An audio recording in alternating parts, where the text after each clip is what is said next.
함께 교회로 살라라는 제목으로 같이 은혜를 나누도록 하겠습니다. 이 신앙생활을 하다 보면 다양한 사람들을 보게 되고 또 만나게 되는데 약간 엉뚱한 분들도 계세요. 어떤 분들도 요즘 좀 많이 있냐면 무교회주의로 신앙생활을 하시는 분들이 있습니다. 무교회주의는 뭐냐면 나는 하나님도 믿고 예수님도 믿는데 예수 믿는 사람들과는 함께하고 싶지 않다. 예수님도 믿고 하나님도 믿어요. 근데 예수 믿는 사람들은 싫은 거예요. 물론 그 안에는 신앙생활하는 사람들에 대한 실망도 있어서 그렇게 이제는 교회를 안 나가고 자기 혼자 예배를 드리면서 어떨 때는 TV 채널 속에서 예배하는 것을 보면서 그렇게 자기도 하나님 믿고 예수님 믿는다고 얘기합니다. 혼자 예배하고 혼자 신앙생활을 하는데 여러분 그것은 엄밀하게 말하면 그 사람은 참신자가 아니라고 하는 것입니다. 영국의 로이드 존스 목사님이라고 계신 분이 계셨는데 이분이 영국에서 웨스트민스터 채플 예배당에서 오래 목회를 하셨고 로마서 강의를 할 때는 한 1300명씩 모였습니다. 그 당시에 교회가 다 피폐해져 갈 때 로마서 강의를 하는데 1300명씩 모였으면 어마어마한 숫자가 모인 겁니다.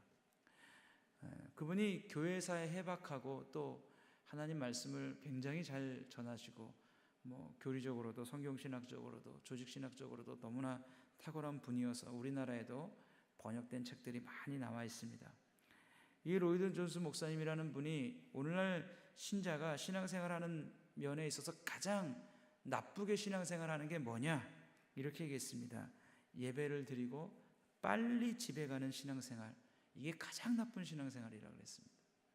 예배를 드리고 빨리 집에 갑니다. 왜냐하면 거기에는 그 신자 안에 교회에 대한 개념이 없는 겁니다. 교회는 함께 지어져가는 성전이라고 성경이 얘기하고 있고 오늘 본문이 얘기하고 있습니다. 예수 그리스도를 머리로 그 모든 우리들은 그 몸의 지체입니다. 그래서 함께 지어져가는 성전이고 주님을 머리로 해서 함께 하나님이 기뻐하는 것들을 이루어 나가는 것이 교회입니다. 오늘 우리가 읽은 21절 말씀에도 보면 교회에 대한 정체성에 대해서 말씀하고 있는데 22절에 보니까 너희도 성령 안에서 하나님이 거하실 처소가 되기 위하여 그리스도 예수 안에서 함께 지어져 가느니라 이렇게 말합니다. 사도 바울이 에베소 교회 성도들에게 편지를 보낼 때 너라고 하지 않습니다. 그죠? 여러분 창세기 1장에 보면 하나님이 우리 인간을 창조하실 때도 뭐라고 되어 있냐면 하나님께서 사람을 창조하실 때 우리의 형상대로 우리의 모양대로 우리가 사람을 만들어서 공중에 나는 새들과 모든 이 들짐승을 우리가 다스리게 하자 하시고 되어 있습니다. 하나님의 형상으로 인간을 만들 때 성경은 뭐라고 표현하고 있냐면 우리의 형상을 따라 우리의 모양대로 우리가 사람을 만들자 그렇게 되어 있어요. 여러분 우리라고 하는 것은 한 명입니까? 두 명 이상입니까? 두 명 이상인 겁니다. 여러분이 창세기 1을 가서 보시면 나와 있어요. 오늘 또 담임 목사님 본문이 봐도 그 본문이시더라고요. 여러분 그 창세기 1장 26절에 나와 있는 우리의 형상대로 우리의 모양을 따라 우리가 사람을 만들자. 하나님께서 인간을 창조할 때 복수로 창조하신 거예요. 그럼 누가 인간 창조할 때 관여하신 겁니까? 성부, 성자, 성령 하나님이 함께 지어가신 겁니다. 할렐루야. 함께 인간을 짓는 거예요. 성부 하나님만이 우리를 창조한 게 아니고 성부 하나님, 성자 하나님, 성령 하나님이 함께 그분들이 우리가 우리의 모양대로 우리의 형상대로 사람을 만들자라고 한 것입니다. 그러니까 사도 바울은 에베소 교회 한 사람에게 보내는 편지가 아니고 에베소 교회 너희 성도들아 너희도 성령 안에서 하나님이 거하실 처소가 되기 위해서 예수님 안에서 함께 지어져 간다. 너희라고 하는 것은 교회의 정체성을 얘기하는데 교회라고 하는 것은 각 개인이 구원받은 것 이상을 의미합니다. 여러분 교회는 항상 단수가 아니에요. 교회는 항상 너희입니다. 둘 이상을 의미해요. 그리고 그 교회 공동체 여러 사람들은 성령 안에 있어서 하나님이 거하실 처소, 하나님의 집이 되기 위해서 예수님 안에서 함께 지어져 간다, 이렇게 얘기하고 있습니다. 여러분들이 건축물을 생각해 보십시오. 건물이 지어져 가는데 한 가지의 건축 재료가 들어가지 않습니다. 온갖 건축 자재들이 다 들어간다 이거예요. 다시 말해서 하나님의 거하실 처소, 교회가 되기 위해서는 여러분 나 혼자만 잘해서 되는 것이 아닙니다. 함께 할 줄 아는 것, 여러분 그것이 영적인 실력이에요. 나만 잘하는 게 아니고 나와 함께 이 믿음의 공동체, 믿음의 여정을 함께 걸어가는 지체들을 함께 해줄 수 있고, 그들을 함께 이 하나님의 이 은혜와 또 하나님의 사역 가운데 함께 이 하나님의 나라를 이루어가게 만들 수 있는 것, 여러분 이게 영적인 능력이고 영적인 실력입니다. 맡긴 관계를 회복할 수 있는 것, 나와 부딪힌 사람에게도 내가 정말 사심없이 환하게 웃어줄 수 있는 것, 여러분 이게 실력입니다. 할렐루야. 나 혼자 신앙생활 잘하고 나 혼자 열심히 하는 것 중요합니다. 그러나 교회는 그것만이 아니라고 하는 것입니다. 여러분 우리는 교회라고 하면 자꾸 건물을 생각합니다. 근데 교회라고 하는 것은 진정한 의미에서 건물이기보다는 진정으로 교회는 여러분 하나님의 백성들, 즉 사람들입니다. 교회의 제사는 건물이 아닙니다.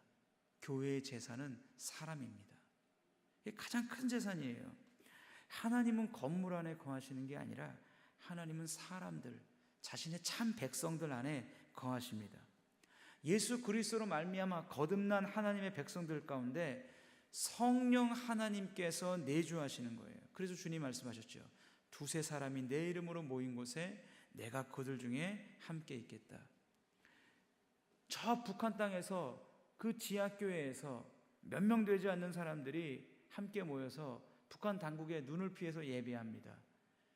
거기에 하나님을 믿고 예수 그리스도를 구주로 시인한 사람들이 모였고, 그 사람들이 거기서 예배를 하면서 하나님의 통치를 인정합니다. 거기가 어디냐? 거기가 교회입니다. 그 북한의 지하가 교회가 되는 거예요.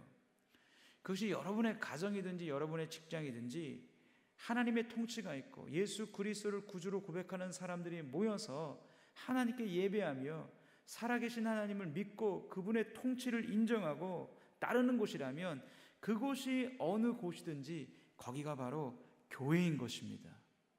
할렐루야. 이게 더 중요한 거예요. 여러분 외형적인 건물 중요하죠. 그것도 훨씬 중요한 거예요. 그것도 필요 없는 게 아닙니다. 그러나 아무리 외형적인 건물이 화려하고 훌륭하다 할지라도 그 건물 안에서 예배드리는 사람들이 죄를 짓고 타락하고 영적으로 부패해 있다면 아무리 외적으로 그 건물이 화려할지라도 그것이 하나님의 기쁨이 될 수가 없습니다. 중세교회가 왜 그렇게 타락한 것입니까? 여러분 중세교회처럼 지금도 성 베드로 성당 얼마나 화려합니까? 얼마나 휘황찬란해요. 그 당시에 그 높은 청정에다가 벽화를 그리고 그림을 그리고 그림 그린 사람들은 굉장히 고생 좀 했을 것 같은데 얼마나 화려하고 고풍스럽고 아름답고 멋지냐 이거예요. 그러나 여러분 그 안에서 예배드리는 사람들이 타락하고 범죄하고 썩어 있으니까 어때요? 그 예배를 하나님 받을 수가 없는 거죠. 여러분 구약 성경에서 예루살렘 그 화려한 성전이 왜 무너졌습니까? 솔로몬을 찾아온 그 스바 여왕이 두 가지 놀랬죠. 하나는 솔로몬의 지혜 때문에 놀랬고 또 하나는 예루살렘 성전의 그 화려함 때문에 놀랬습니다. 제가 소문을 들었던 것보다 가서 보니까 솔로몬의 지혜가 더 크고 자기가 소문을 들었던 것보다 가서 보니까 예루살렘 성전이 너무나 화려한 거예요. 여러분 성전 안을 다 금으로 다 발랐잖아요. 얼마나 화려한 겁니까? 그런데 그 성전이 왜 무너졌습니까? 성전 자체가 중요해서 만약에 성전 자체가 중요했던 것입니까? 아니면 그 안에 예배드린 사람이 타락해서입니까? 만약에 성전 자체가 훨씬 더 중요했다라고 하면 사람들이 그 안에서 예배드리는 사람들이 구약에 있는 그 백성들이 타락했을지라도 성전은 남아야겠지요. 성전 자체가 더 중요하다며. 그런데 여러분 역사를 보십시오. 그 예루살렘 성전 안에서 예배드리는 사람들이 타락하고 그 예루살렘 성전 안에서 예배를 드리는 사람들이 부패하니까 어떻게 되는 거예요? 그 사람들은 다 바벨론의 포로로 끌려가고 성전은 다 무너졌습니다. 그지요? 성전은 다 무너져 버렸어요. 그리고 그 모든 금은 다 벗겨가지고 성전의 금은 다 쓸어가지고 여러분 바벨론에 다 싹 가져가 버렸던 것입니다. 성전 안에 예배드리는 사람들이 여러분 타락하면 그 성전 자체는 의미가 없어져 버리는 겁니다. 무엇이 더 중요하다는 거예요? 성전 안에서, 교회 안에서 예배드리는 여러분들이 몇천 배, 몇만 배 훨씬 더 중요한 것입니다. 할렐루야. 이게 훨씬 더 중요한 거예요. 우리가 함께 이 믿음의 길을 걸어가는 지체들에게 함께 예배를 빠지지 말라고 얘기합니다. 주일 예배를 빠지지 말라고 얘기해요. 왜 그렇게 얘기합니까? 여러분들에게 몇 번 말씀드렸듯이 주일은 줄임말이에요. 어떤 말의 줄임말이냐면 주의 날의 줄임말입니다. 주의 날. 이걸 줄인 게 주일이에요. 그리고 여러분 주의 날이라고 하는 것은 이게 구약 성경이나 신약 성경이나 동일한 의미예요. 구약에서는 주의 날이 어떤 날이냐? 여호와의 날입니다. 여호와의 날. 그리고 신약 성경에는 주의 날이에요. 여러분들이 구약 성경을 가서 찾아볼 때 단어 검색하는 색인 창에 여호와의 날이라고 한번 넣어보십시오. 여호와의 날이라고 들어간 그 단어는요, 축복이 없어요. 여호와의 날이라고 들어간 단어는요, 다 하나님의 심판의 날입니다. 징계의 날이고 하나님의 저주의 날입니다. 온 세상을 심판하시고 말씀대로 살지 않는 모든 민족들을 하나님이 징계하시고 벌을 주시는 날이 뭐냐? 그게 여호와의 날이에요. 그래서 구약 성경에 여호와의 날을 쳐보면 크고 두려운 여호와의 날이 이를지니 여호와의 날에 어떤 사람도 피하지 못하리니 그러면서 선지서술에 쭉 나와요. 여러분들이 한번 집에 가서 찾아보세요. 그건 축복의 날이 아니에요. 그 두려움의 날입니다.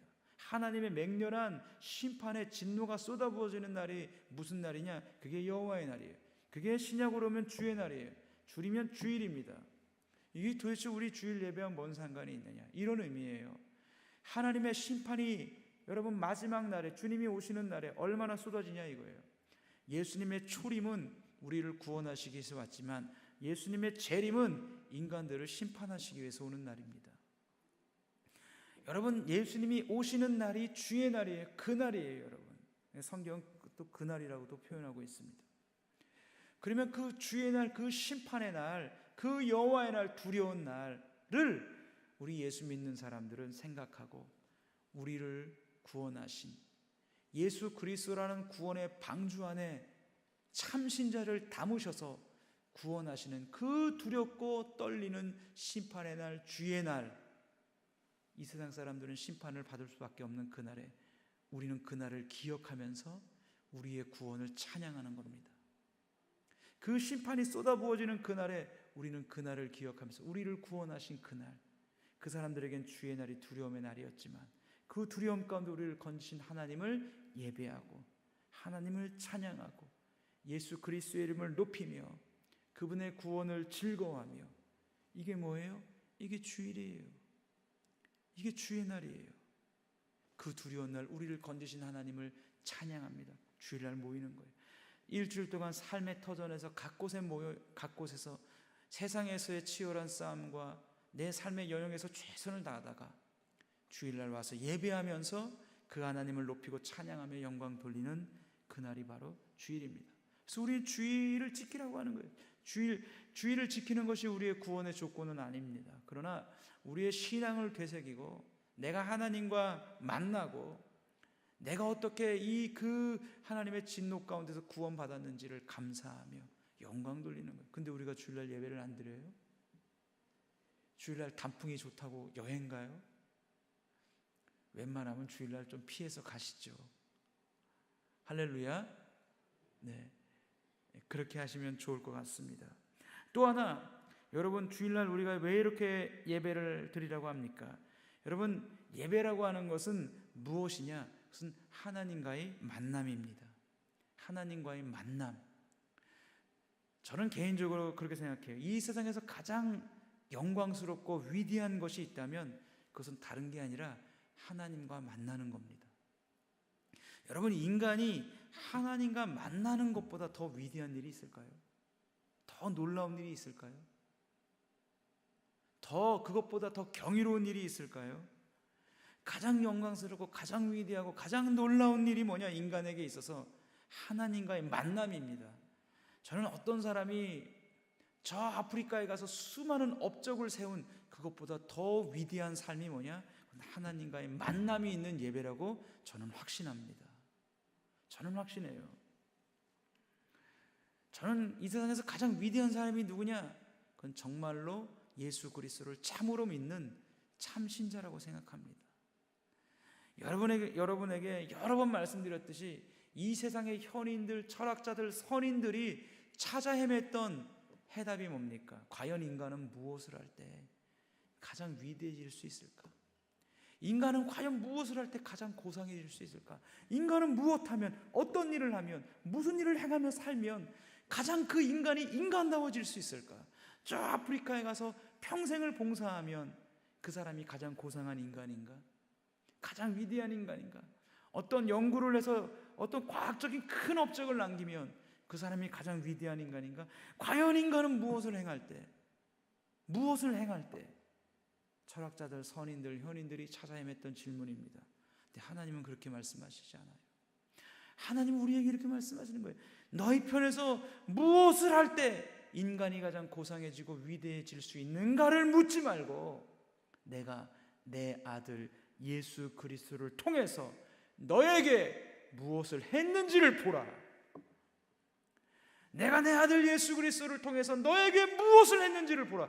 여러분, 이걸 제대로 보는 게 구원입니다. 할렐루야. 여러분, 이것을 보고 그 예수를 믿고 영접하고 그래서 참 신자가 되고 거듭나는 사람이 여러분 가장 위대한 사람이에요. 왠지 아세요? 여러분, 그렇게 평생을 업적을 쌓고 그렇게 아프리카 가서 봉사했어요. 그 사람에게 예수가 없어요. 구원이 있나요? 여러분, 구원 없어요. 우리가 정말 어렸을 때 주일학교 애들에게 가르친 이 노래는 너무 명곡입니다. 요즘 멜로디는 맞진 않지만 누가 이 가사만 따다가 하나 만들었으면 좋겠어요. 랩처럼. 돈으로도 못 가요 하나님 나라. 아시죠? 예. 돈으로도 못 가요 하나님 나라. 잘생겨도 못 가요 하나님 나라. 맘 착해도 못 가요 하나님 나라. 얼굴 이뻐도 못 가요 하나님 나라. 무엇으로도, 다시 말하면 우리로부터 출발하는 것이, 인간으로부터 출발하는 것이, 인간의 행위나 업적으로부터 출발하는 것이 근거나 조건이 되어서 구원이 있을 수 없다는 얘기예요. 천국을 들어갈 수 없다는 거예요. 여러분, 이렇게 믿고 계신가요? 여러분, 우리로부터 출발하는 행위나 우리로부터 나온 선함이나 업적이 왜 천국을 못 들어갑니까? 좀 쉽게 말하면 천국 들어갈 값이 안 돼요. 값이 안 된다고요. 마트에 가서 두부를 사면 2,000원 내면 두부 가지고 올 수 있어요. 근데 그 2,000원 가지고 금은방에 가가지고 제일 좋은 다이아몬드 반지 주세요 하고 2,000원 내면 여러분 경찰에 신고당하든지 몰매 맞습니다. 왜냐면 값이 달라요. 두부값하고 다이아몬드의 값이 달라요. 다이아몬드에 맞는 값을 내야 돼요. 천국에 들어가서 하나님이 주시는 영생을 가지고 영원한 복락을 누리는 사람이 얼마의 값을 내야 될까요? 그것이, 그 값이 만약에 자기의 착한 일이라고 생각해 봅시다. 내가 하는 착한 일, 선한 일 얼마큼 하면 천국에서 그 영생 복락을 누리는 값이 될까요? 한 90년 착하게 살면 값이 될까요? 그걸로도 너무나 모자란 거예요. 하나님이 주시는 영생 복락을 누리는 값이 되기에는 우리의 선함, 우리로부터 나오는 것으로는 너무나 모자르더라고요. 값이 안 돼요. 누구도 여러분 천국에 들어갈 수가 없어요. 더군다나 사람이 태어나면 착한 일만 합니까? 저 사람 법 없이도 살아. 그 사람 마음 보셨나요? 온갖 더러운 것들이 가득합니다. 나무를 가지고 물을 휘휘 저으면 깨끗해 보이지만 온통 진흙이, 더러운 게 올라오는 것처럼 인간의 마음이 그래요. 세상에서 가장 부패한 게 인간의 마음이라고 그랬어요. 여러분, 그런 인간이 어떻게 자기 편에서 나오는 것으로 값을 지불해서 천국에 들어갈 수 있단 말이에요. 값이 안 돼요. 하나님이 우리 편에서 출발하는 것, 우리 편에서 쌓은 업적이나 행위나 선함이나 노력으로는 안 될 것을 하나님이 아셨기 때문에 어떻게 하신 거예요? 우리 편의 구원에 근거를 두지 않았어요. 어디에다 두었어요? 예수 그리스도에게 다 두었습니다. 목사님, 나는 내 믿음 때문에 천국 가는데요. 여러분, 믿음이 뭡니까? 내가 나를 믿는 게 아니잖아요. 나는 믿는다 그러면 믿음은 뭐예요? 내가 예수 그리스도를 믿는 거예요. 다시 말하면 내가 믿는 예수 그리스도가 나를 구원하는 거예요. 내가 믿는 예수 그리스도가 나를 구원하는 거예요. 하나님이 구원의 모든 조건과 근거를 예수에게 두셨어요. 예수님에게 다 두셨어요. 여러분, 이거는요, 우리에게 얼마나 큰 위로인지 모릅니다. 큰 은혜인지 몰라요. 저는 목사지만 제가 천국 가기 위해서, 저의 구원을 위해서 저는 여기서 내가 설교했다, 나가서 무슨 전도했다, 기도했다, 헌금했다, 저는 0.1%도 저는 그걸 의지하지 않습니다. 단 1%도 의지하지 않아요. 저는 저의 구원을 위해서 오직 예수 그리스도만을 의지합니다. 그분만을 의지합니다. 그분만을 믿습니다. 하나님이 우리의 구원의 모든 조건과 근거를 주님께 두셔서, 여러분, 이거는요, 세상이 생각해낼 수 있는 게 아닙니다. 세상이 기껏해야 생각해낼 수 있는 수준이 뭐냐? 인간은 뭐 할 때, 인간은 무엇을 하며 어떻게 살면 가장 인간이 위대해질 수 있을까? 주님, 하나님 말씀은 너의 편에서 자꾸 무엇을 할 때 가장 위대해질 수 있는가를 묻지 말고 내가 내 아들 예수 그리스도를 통해서 너에게 뭐 했는지 좀 봐라. 여러분, 그것을 제대로 보는 게 구원입니다. 바로 보는 게 구원이에요. 교회라고 하는 것은 이 복음, 이 구원의 영광, 이 기쁜 소식, 이 놀라운 진리를 깨닫고 믿고 함께 모인 사람들이 여러분 교회입니다. 그래서 하나님의 거하실 처소가 함께 되어져 가는 겁니다. 그렇죠? 그냥 예배는 하나님과의 만남이에요. 19절 말씀을 한번 보십시오. 19절 말씀 같이 한번 읽어볼까요? 시작. 그러므로 이제부터 너희는 외인도 아니요 나그네도 아니요 오직 성도들과 동일한 시민이요 하나님의 권속이라. 아멘. 여기 맨 끝에 말하는 하나님의 권속이라, 이 말이 무슨 말이냐면 가족이란 얘기입니다. 가족. 여러분, 신자는요 하나님과 가족이 됐습니다. 피조물이 창조주와 가족이 되었어요. 예수 그리스도가 우리의 맏형이라고 얘기합니다. 성경은. 여러분, 가족이 뭡니까? 가족은 한 집안에서 거느리고 사는 식구들. 여러분, 가족만큼 편한 게 없잖아요. 그죠? 또 가족만큼 나를 잘 아는 사람도 없잖아요. 가족과 이 사회의 다른 점이 뭔지 아십니까? 가족은요 사람을 효율성으로 대하지 않는다는 겁니다. 가족은 자기 가족을 효과성으로 대하지 않는다는 겁니다. 세상은 그렇지 않아요. 이 사람이 더 이상 우리 회사에 더 이상 업무하는 게 효과가 없으면, 이 사람이 하는 일이 효율이 없으면 어떻게 해요? 퇴직시킵니다. 퇴직시켜요. 그러나 가족은요 효과가 떨어진다고 해서, 이 사람이 효율이 떨어진다고 해서 가족 안에서 쫓아내거나 가족 안에서 이렇게 퇴사시키지 않습니다. 오히려 가족은 어때요? 가장 약한 자가 대접받습니다. 가장 약한 자를 위해서 가족 모두가 희생하면서 인내해냅니다. 그죠? 가족에 여러분 애들이 있으면 막내가 있어요. 이 막내가 돈을 벌어 옵니까? 이 막내가 무슨 살림살이에 유익이 됩니까? 이 막내가 무슨 설거지를 합니까? 뭘 합니까? 말썽 제일 피워요. 막내가 말썽을 제일 피운단 말이에요. 막내가, 저희 집 막내가 앉아 있어서 제가 막내가 말썽을 제일 피운단 말이에요. 그래도 어떻게 해요? 내쫓질 않아요. 왜죠? 가족은 약한 자가 가장 많은 대접을 받기 때문입니다. 세상 그렇지 않아요, 여러분. 사회, 직장에서 가장 일 못하는 사람이 가장 많은 대접받습니까? 똑같은 일을 맡겨놨는데 가장 효율성이 떨어지고 업무 능력도 떨어지고 뭔가 회사에 이익도 창출해내지 못하는 그 사람을 여러분 그 회사에서 계속 데리고 있나요? 세상 그렇지가 않아요. 가족은 그러면 안 되죠. 여러분, 교회를 무엇이라고 합니까? 교회를 큰 가정이라고 부릅니다. 그리고 가정을 작은 교회라고 부릅니다. 하나님께서 우리를 향해서 복 주시기를 원하시는 만큼 연약한 지체, 부족한 지체가 있으면 기다려줄 줄 알아야 돼요. 여러분, 성도는요, 기다려줄 줄 알아야 돼요. 신앙생활을 오래 하고 내가 무엇인가 많이 알고 그러면 기다려줄 줄 알아야 돼요. 여러분, 예를 들면 나는 곱하기를 잘해요. 나는 9 곱하기 9가 81이라는 걸 알아요. 다 외웠으니까. 근데 곱하기를 모르는 사람은 이걸 해보라고 하면 9 곱하기 9 하는 게 아니라 9를 9번 더하고 앉아 있습니다. 9 더하기, 아직 곱하기를 안 배웠어요. 9 더하기 9는 18, 18 더하기 9는 27. 이렇게 해서 하나씩 9번을 더하는 거예요. 이 사람은 곱하기를 모르니까. 곱하기를 아는 사람은 그걸 보고 있으면 어때요? 답답합니다. 그럼 어떻게 해요?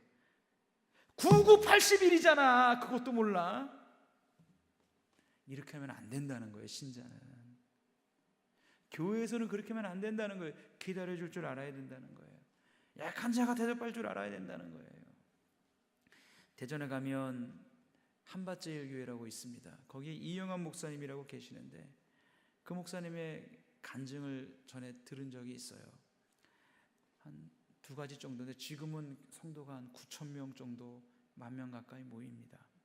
제가 대전에서 신앙생활을 했기 때문에 제가 다녔던 모교회보다 그 한밭제일교회가 훨씬 작았어요. 근데 지금 모교회보다, 저희 모교회는 지금도 한 300명 정도 모이는데 300-400명 모이는데 그 교회는 9,000명이 모여요. 저는 하나님의 은혜도 있다고 봐요. 그 목사님 그렇게 지금은 은퇴하셨지만 또 설교를 잘하시는 분도 아니세요. 근데 무슨 간증을 하셨냐면 그 대전의 가수원동에서 교회를 이제 했고 거기 이제 개발이 되면서 교회를 팔고 교회를 좀 옮겨서 이제 지하를 파가지고 공사를 이제 시작을 했습니다. 근데 그 근처에 있는 약간 연세가 드신 목사님이 이영환 목사님을 찾아오시더래요. 그러면서 하시는 말씀이 이렇게 교회를 여기다 지으시면 우리 교회는 개척교회고 작은 교회인데 우리 교회 성도들이 어떻게 신앙생활을 하겠냐고, 제발 좀 부탁드리는데 다른 곳에 가셔서 하시면 안 되시냐고. 다른 나이 드신 목사님이 와서 그렇게 지금 공사를 시작했는데, 그래서 이 목사님이 그 목사님이 교회를 옮기셨어요. 그 공사하는 걸 하고 교회를 옮기셔서 저쪽 어디 그 가손 더 뒤쪽으로 구석에 완전히 이제 뭐 좀 넓게 일단 땅을 샀습니다. 거기 뭐 더 구석져서 땅값이 싸니까. 뭐 당에서는 반대를 많이 했겠죠. 예. 지금 짓고 있는데 어떻게 밑에 파기 시작했는데 옮겼어요. 이 목사님이. 근데 놀라운 것은 뭐냐면 그 목사님이 그렇게 있었던 자리에 앞에 대로가 나면서 그 교회 땅을 산 데가 아주 요지가 된 거예요. 그러니까 거기 가면 그게 롯데마트인가 아무튼 뭐 큰 롯데마트에서 여기 목사님 땅을 자기들이 사겠다는 거예요. 그리고 그 대신 뒤에 있는 이 롯데마트 지으면 그 건물 뒤쪽에 있는 땅을 다 주겠다는 거예요. 그래서 그거를 바꿔치기 했어요. 그래서 여러분 그 한밭제일 가면요, 그 마트가 있어요. 마트가 있는 옆에로 교회를 가려면 그거를 옆으로 끼고 길게 들어가야 돼요. 한 7-80m를 들어가야 돼요. 들어가면 그 뒤에 교회가 있는데 땅이 얼마나 넓은지 아십니까? 저는 아마 대전에서 주차장 제일 넓은 교회가 그 교회 같아요. 예. 하나님이 그렇게 은혜를 베풀어 주시더라고요. 그 목사님 목회하는 교회에 가면은 어떤 목사님이 있냐면, 죄송합니다, 이런 말씀 드려서, 약간 좀 떨어지시는 목사님이 계세요. 그래서 이 목사님은 뭐 설교도 안 되고 뭐 누가 봐도 그래요. 근데 그 담임 목사님이 그 목사님을 그 교회 부목사로 채용을 해서 은퇴할 때까지 데리고 있는 거예요. 그 목사님이 그냥 허드렛 일하고 뭐 할 줄 아는 게 없으니까 누가 봐도 목사님 같지도 않아요. 어떤 과정을 통해 목사 안수를 받고, 그래서 그 이영 목사님, 그 목사님을 은퇴할 때까지 선을 베푸는 거죠. 다윗이 무비보셋에게 선을 베풀듯이 하나님이 그런 것들을 좀 중심을 보시지 않았나, 그런 생각이 듭니다. 여러분, 교회라고 하는 것은 함께 가야 합니다. 기다려줘야 합니다. 할렐루야. 여러분, 예전에 한참 전에 삼성에서 이건희 회장하고 그의 형인 이맹희 씨하고 싸움을 한 적이 있어요. 그게 막 TV나 방송이나 이런 데 막 나왔습니다.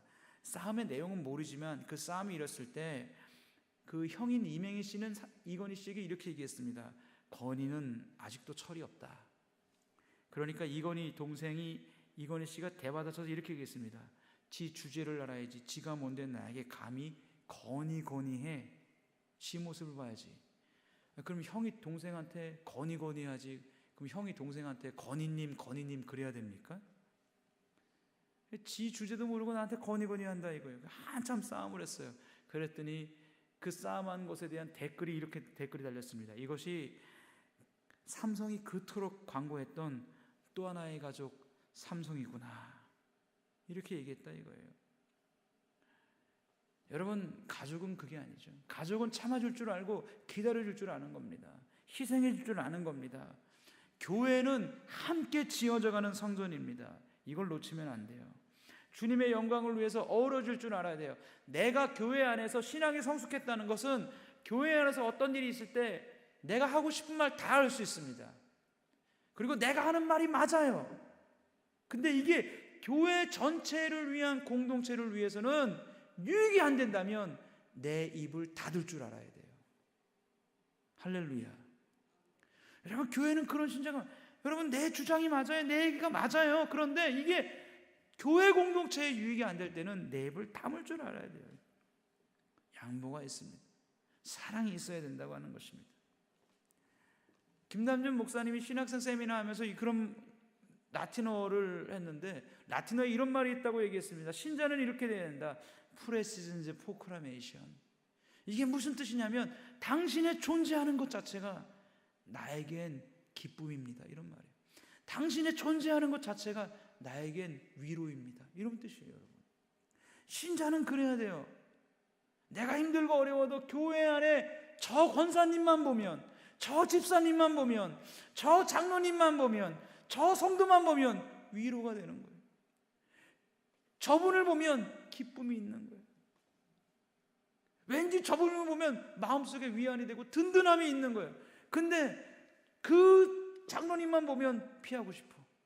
그 권사님만 보면 싫어. 그 집사님만 보면 말을 섞기 싫어. 여러분, 신자는요, 결국 자기의 존재 자체로 자기를 드러내는 겁니다. 여러분, 예수님 생각해 보십시오. 여러분 인생에 찾아온 예수님 생각만 해도 든든하잖아요. 위로가 되잖아요. 격려가 되잖아요. 여러분이 교회에서 그런 분들이 되셔야 됩니다. 할렐루야. 교회에서 여러분들을 생각하면 위로가 된다, 소망이 된다, 위안이 된다. 이게 참 신자입니다. 근데 교회 안에서 여러분들만 생각하면, 누가 생각하면 좀 다른 교회로 안 가나? 이건 비극입니다, 여러분. 그런 참신자, 참교회 여러분들이 만들어 가시고 가꾸어 가시기를 주의 이름으로 축복합니다. 아멘. 우리 자리에서 일어나시겠습니다. 우리 시간에 같이 나 같은 죄인 살리신 같이 찬양하고 함께 잠깐 기도하는 시간 갖겠습니다.